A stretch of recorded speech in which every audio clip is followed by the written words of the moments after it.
येणं येणं नमस्कार. आम्ही आता आहे बुरुस या ठिकाणी. बुरुस या शहरामध्ये आज बघता का आपण युद्धाची परिस्थिती निर्माण झाली. आज इस्रायल आणि इराणमध्ये जोरदार युद्ध झाले, त्यामुळे आता पूर्ण भारत देशात आज तेलाची टंचाई होते त्या अख्खा देशातून. त्यामुळे आज मोठ्या संख्येने आज बघितलं मार्केटमध्ये आज तेलाची खूप टंचाई झाली. तेलाचे दर सुद्धा वाढलेले आहेत. आणि ते तेल येते ते सुद्धा आपल्या शरीराला पौष्टिक नाही, त्याचा पण शरीराला अनेक त्रास होतात.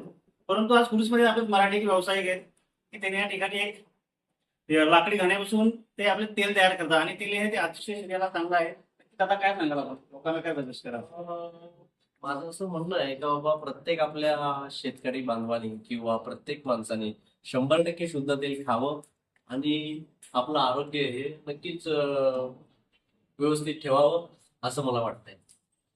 की कशा कुठल्या प्रकारचे तेल निघतात? आपल्याकडं बघा इथे आपण शेंगदाणा, सनफ्लॉवर, तीळ, राई, खोबरेल तेल असे जवळजवळ 6 प्रकारचे तेल आपण इथे बनवतो आपण आपल्या गोष्टीमध्ये. कशा दर कशा प्रमाणाचे? साधारण शेंगदाणा आता थोडेसे दर वाढलेले आहेत. त्याच्यामुळे शेंगदाणा साधारण 400 रुपये लिटरनी आहे. सनफ्लॉवर पण सरासरी 400. तिळाचं जर घेतलं तर थोडंसं ते जास्त आहे, म्हणजे जवळजवळ 560 रुपये लिटरनी आपण ते तेल विकतो इथे. नक्कीच आपण बघितलं की आज आता म्हणजे अतिशय चांगल्या दर्जाचे तेल आपल्याला या ठिकाणी मिळणार आहे.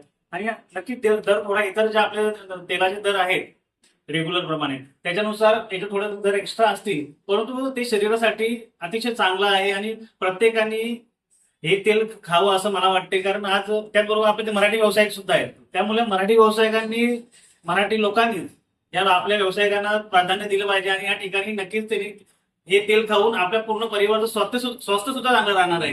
पुन्हा एकदा त्यांना मी त्यांच्या व्यवसायाला शुभेच्छा देतो. आज गुढीपाडवा आहे, त्या निमित्त सर्व मराठी बांधवांना सुद्धा शुभेच्छा.